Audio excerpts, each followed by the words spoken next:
the theme of the group of Professor Stupik at Silesia University in Opava. Thank you very much. Now,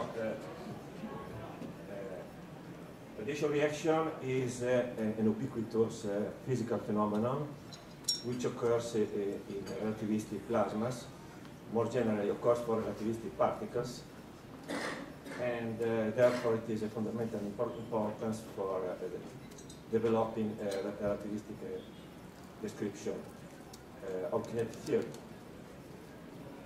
Now, this research has been done in the framework of several research programs, and now is carried out in the framework of the sector public funding.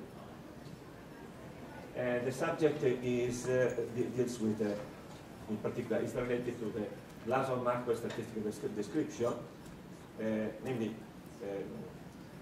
The radiation reaction is a physical phenomenon which is particularly relevant in this framework, in general relativistic descriptions. Now,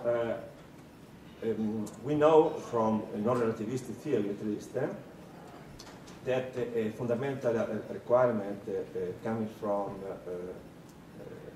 or a consistency requirement coming from kinetic theory is that the Boltzmann-Shannon entropy, statistical entropy, should be conserved. This requirement lies at the basis of the foundation, for example, of both the famous Boltzmann H theorem, dating back to 1872. So it is a well-known and well-established theorem. The relativistic theory should not violate this requirement. Now, unfortunately, in relativistic kinetic theory, even the concept of Boltzmann-Shannon entropy is not well known. So, anyway, this is an important issue also in itself. Now, the customary approach to the radiation reaction and to the dynamics of relativistic particles, at least in the Minkowskian phase space, the flat space-time, is based on the Landau-Lifshitz equation, which is a well-known, well-established equation established in the textbooks by Landau-Lifshitz. That, however, has been shown by somebody else, but also in our recent paper, that this kind of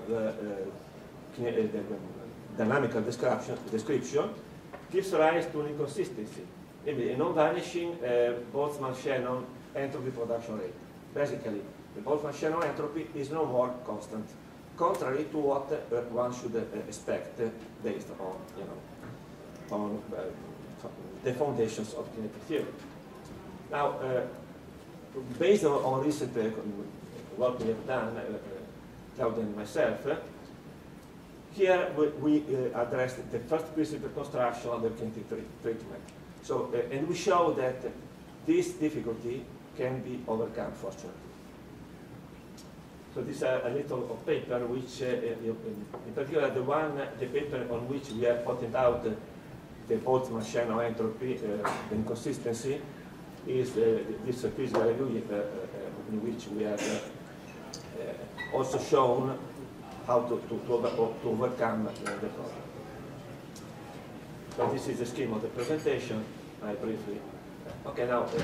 What is the customary approach? The customary approach is, it dates back to Lorentz himself.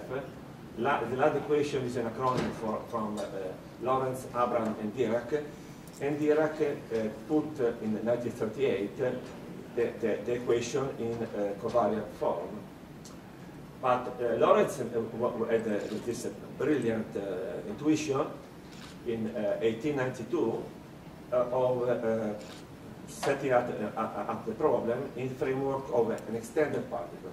So the basic starting point of Lorentz is of using spherical shell charged particles, rigid or quasi-rigid particles, charged particles, and this, incidentally, this choice is consistent, is the same one adopted by Boltzmann in the Boltzmann equation.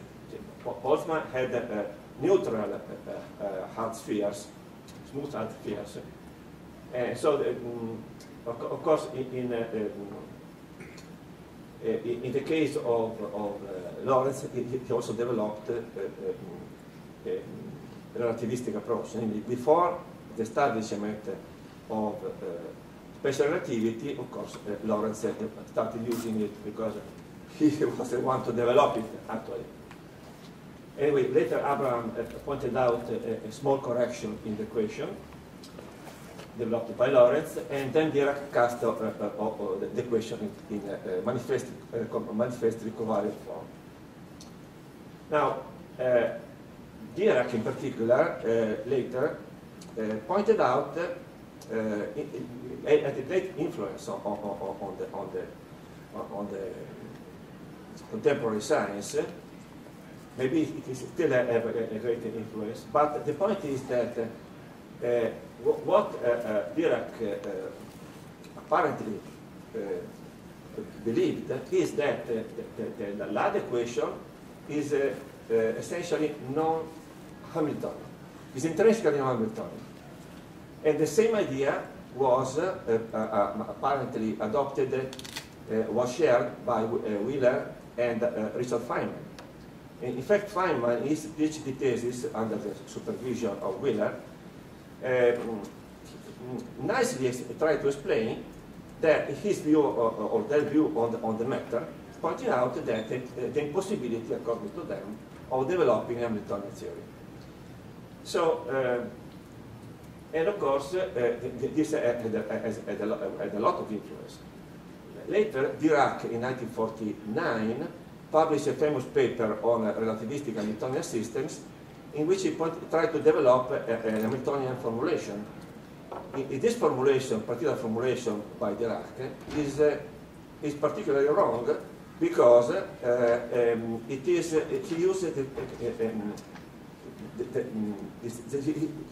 used a local constant definition of Hamiltonian, and describing only local interactions, instantaneous interactions.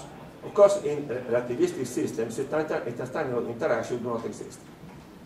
So the basic consequence of this 1949 paper by Dirac is a famous no-interaction theorem developed by Sudarshan and others in the early 60s, in which they pointed out that a relativistic Hamiltonian system formed by at least two particles, interacting particles, cannot be Hamiltonian. And this is absolutely crazy. Now, this particular paper was under debate for several years. There are at least 100 papers following the one by Sudarshan and co-workers, in which, journal mathematical physics, physical review, in which there were people in favor or against. Most were in favor, 99%, but a few were against. Now, in the 50s, back in the 50s, Landau-Lifshitz, using, of course, believing in the Landau, in the Lade equation, in the statements by Dirac, of course, followed the same route. So the Landau-Lifshitz equation is simply obtained by one-step iteration of the Lade equation in order to get rid of the third-order differential terms in the Lade equation. So Landau-Lifshitz equation is the second order differential equation, and it's a second order differential equation, but it is non-Hamiltonian and non-variational. And the same Lade equation is instead a third order differential equation, ordinary differential equation, which is again non-variational and non-Hamiltonian. So these are very serious problems. Which for example, for the Lade equation, it is even impossible to formulate a statistical description, namely a kinetic description, because the phase space would be 12-dimensional, including acceleration. So we have to discard. Of course, there are different views on the matter. In principle, you can develop a 12-dimensional kinetic description, but then it becomes impossible to develop the fluid description, the customary space-time presentation. Now, so the Lund equation is unfeasible unless you want to change completely the statistical description and also the fluid one. Now, instead, the Lambda-Lipschitz equation has a correct phase space, 8-dimensional. 8-dimensional, of course, in superabundant variables. Superabundant variables which warrant the manifest covariance, Lorentz covariance. Anyway, even if the phase space is correct, the Lambda-Lipschitz equation is still non-variational and non-Hamiltonian. So the basic consequence is that if you use the Lambda equation as the whole community has been doing up to now, basically, then you have this very serious difficulty with the consistency, self-consistency of the kinetic description. The kinetic description will be inconsistent from the viewpoint of entropy, Boltzmann-Shannon entropy. Now, you may look, it might seem that the problem is minor one. In my opinion, it is not. It is not can be avoided. I mean, we have to discuss the issue and understand how to solve the problem. Otherwise, the statistical description becomes inconsistent, so a corresponding fluid treatment is not affordable. The reason is the following, that the entropy production rate, which comes from this description, is of order 1. Becomes an entropy production rate of order 1, which, with respect to the charge carried by the test particle. So it is a very serious problem. Anyway, there are additional difficulties which I don't want even to mention, but the goal is to show that this problem can be overcome by adopting a suitable approach. The suitable approach is the following. You have to solve exactly the problem posed by Lorentz. You have to find out what is the extant equation. Now, this might seem by some as an academic problem. I try to show you that this is not the case. Of course, this is a purely classical treatment, and one must expect, from the physical viewpoint, to have also a quantum description. Unfortunately, even the quantum description is incorrect, because quantum theory has been developed for point particles. Quantum electrodynamics exhibits divergences for one precise reason, because it has been developed starting from point particles, from point charges. So when you go back, you come back from quantum mechanics to classical mechanics, you expect to recover this divergence in a sense. So if you use relativistic quantum mechanics to try to estimate the classical limit, you get back to the Lund equation. You don't recover the exact equation. Well, we have to solve the problem, and the problem can be solved either from quantum mechanics viewpoint or from the classical one. Here we adopted the classical mechanics viewpoint. So we sit in the Minkowski space-time. Of course, this is not the nice picture you would like to have. You would like to have a general relativity framework. Well, I don't think the problem is hopeless, even in that case. But but it is much more complicated. So we adopt the same framework used by Lorentz. So we have spherical shell particles, we call Lorentzian particles, which are quasi-rigid in the sense that are not really rigid because of the Lorentz contraction. Charge and mass distribution are fixed, are frozen on the same support, namely on the spherical surface. And what we want to do is to stick exactly, precisely on the axioms of classical electrodynamics. We don't want to change a comma, nothing. We want to stay on the axioms, which are the relativity principle, the Einstein causality principle, the Hamilton variational principle, and Maxwell equations. And the problem can be solved. I mean, it is surprising. But, you know, if you put effort in it, if you believe something can be solved, sooner or later somebody will do it. And Claudio is an enthusiastic young student, and now an enthusiastic researcher, young researcher, and he is one of the driving force behind this investigation, probably the most important one. Anyway, what the number of consequences follow. I mean, it is possible to solve exactly the equation, to determine the precise analytical form of the equation, and it is also possible to generalize to end body systems. There are very important CP and time reversal invariance properties which follow. Now, the concept of invariance, of time reversal invariance in particular, changes completely with respect to the customary one used in classical and quantum mechanics. Because now you have to reverse the whole time axis, not just at one point. The reason is the following, that the radiation reaction equation is found to be a delay differential equation. So it is just not enough to prescribe the initial condition. You must prescribe the whole past history of the equation for the particle state. So this time reversal invariance is a different concept, but from the customary one. Okay. Now, basically, we find that the radiation reaction is a second order ordinary differential equation, but delay time. Y is a suitable state vector, and actually it can be selected to be the canonical state, but also be non-canonical.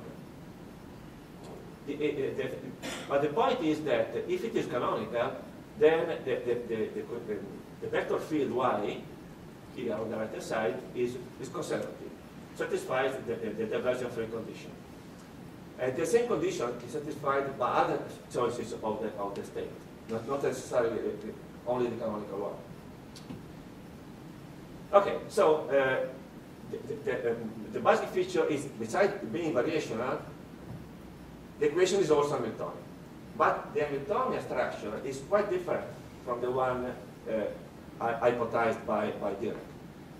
It is a non-local structure. It is a different structure, but it is so the concept of a Hamiltonian system has to be changed. It must be changed because classical particles, we now understand, must be extended particles. And we have to drop the concept of point particles even in classical mechanics. Even in classical mechanics, we need extended particles. Not just because of the radiation reaction equation, but there are other very interesting problems where one is forced to use the concept of extended particle. Even in electrostatics, you must use extended particles. The famous device screening problem must be formulated only for extended particles. Otherwise, you don't have any solution. There is no solution to the problem. So also in this case, there is no solution if you go to the point particle limit. Of course, you might question this point particle limit because from the physical viewpoint, there is no meaning. Well, we are in classical mechanics. In classical mechanics, it is still an idealized theory. So the point particle limit is a mathematical limit which is perfectly understandable. But if you want to be super critical, then you'll say, well, we want also quantum mechanics at some point. Yes. The point is that we should formulate quantum mechanics. The quantum mechanic formulation must be formulated consistently with this physical picture. So we must quantize this dynamical system.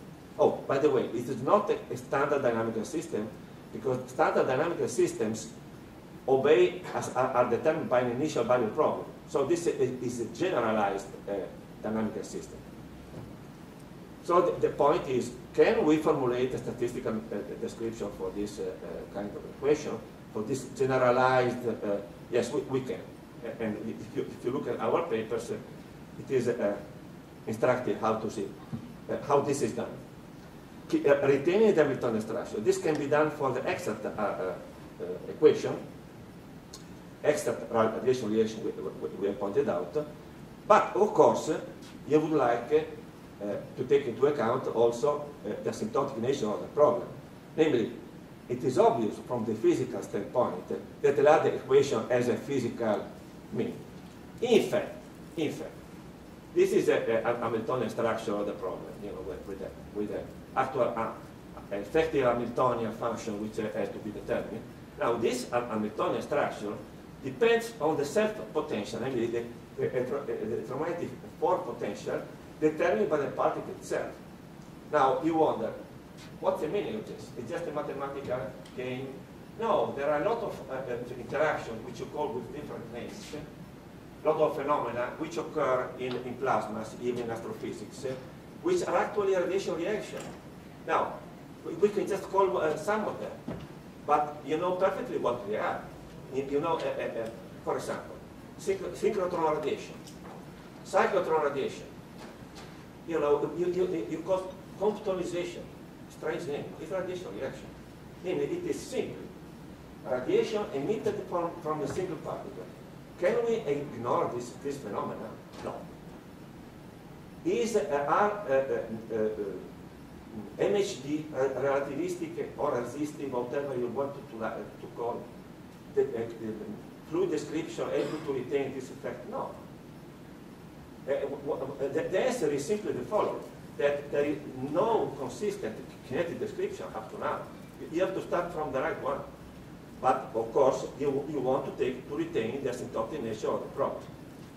And what is very interesting is that starting from the exact equation, if you use a suitable assumption, namely if you use the short delay time ordering, proper time ordering is a proper time, and S and S prime are respectively the present and the retarded. You know what is the retarded? The retarded is the time at which the interactions is generated. I mean, the radiation. Because there are two sides, two different sides of the particle, which interact with each other. And there is a delay time between the two interactions. So S prime is a delay time. Now, using this quantity is a very small parameter. It's fantastically small. So we have, in practice, this means that if the radius of the particle is small enough, you must take into account the small size, approximation.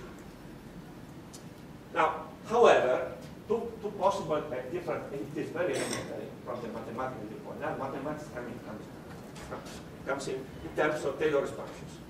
There are two possible expansions which you can use. No, you can develop. Oh, the first one is around S, the present time. This has been done by Lorentz, by Dirac, by everybody. So it leads to the Lade equation.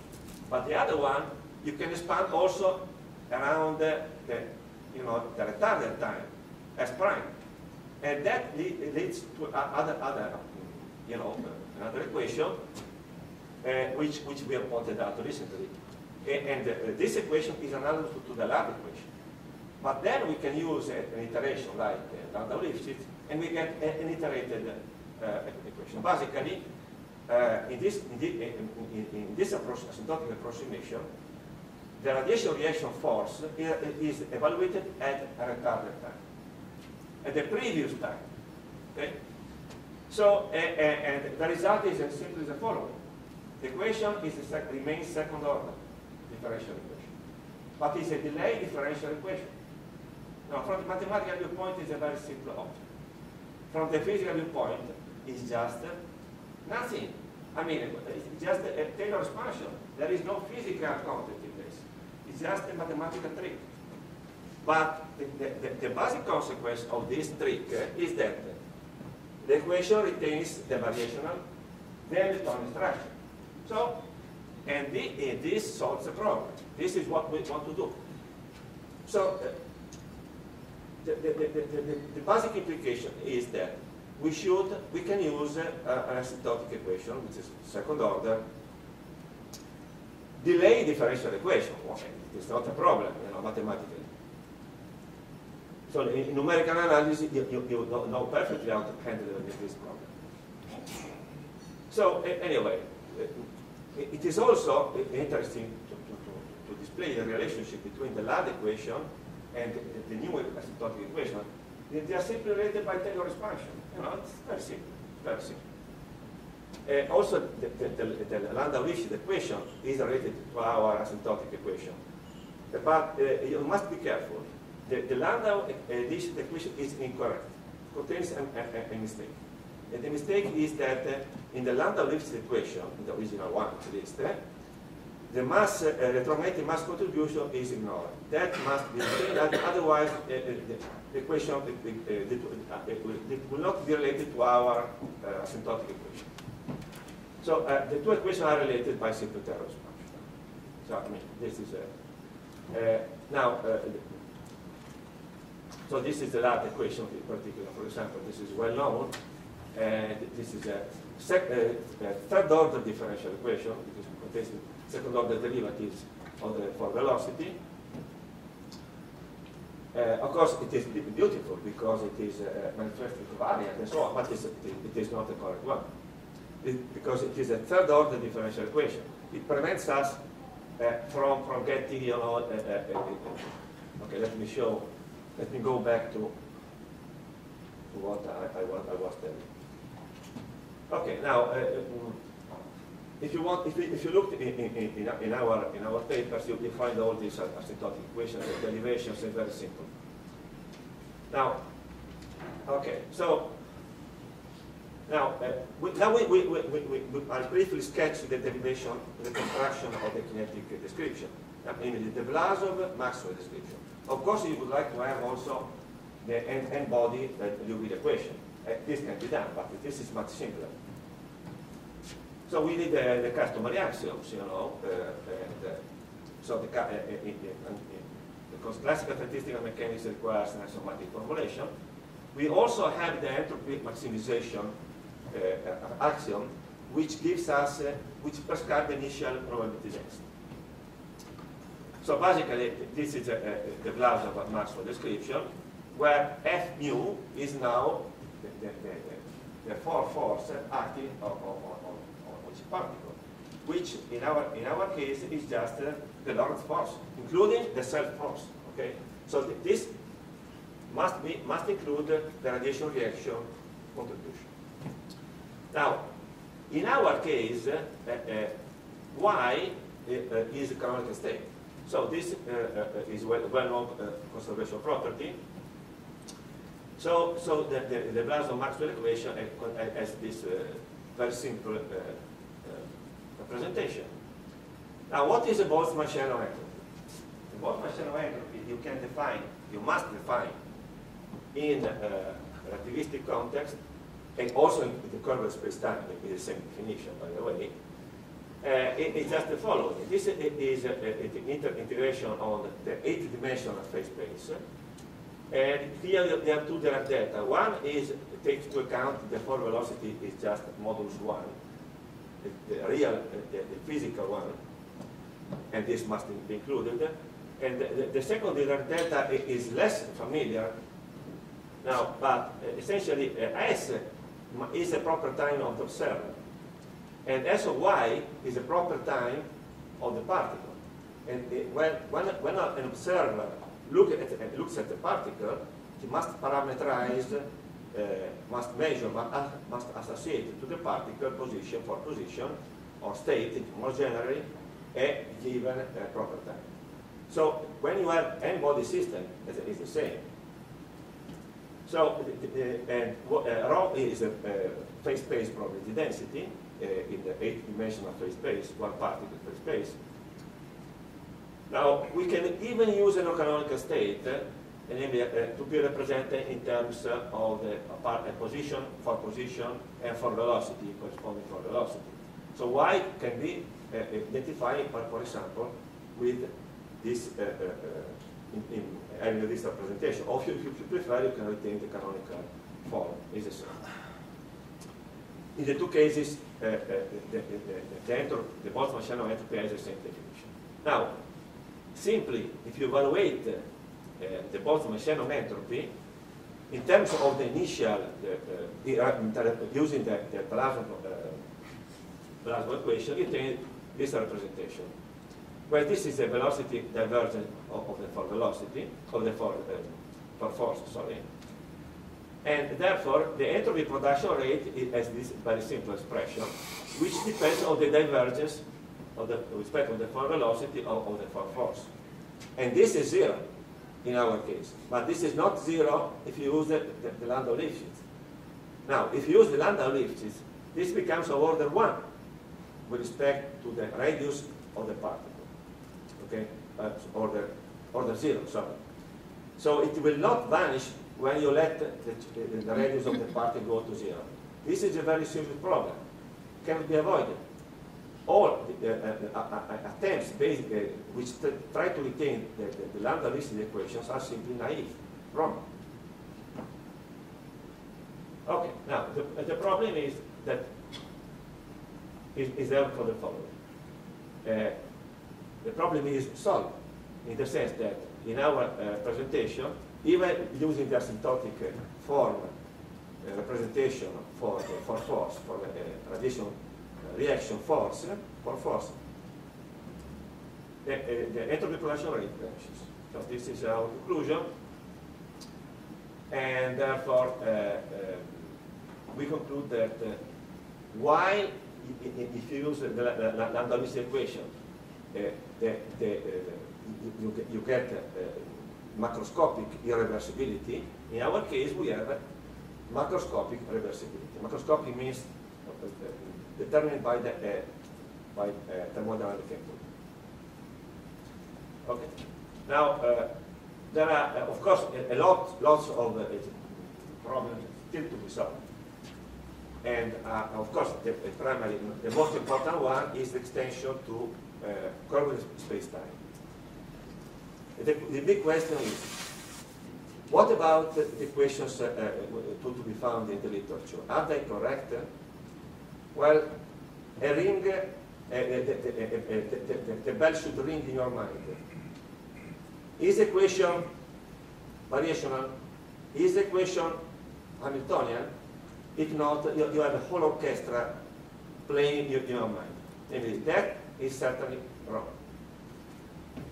And I think this is a present situation. So, despite different statements that rigorous derivations and so on, I don't believe that they are true. They are justified because the equation should be Hamiltonian and should be therefore conservative. I mean, the for force must be conservative at all, even in general relativity.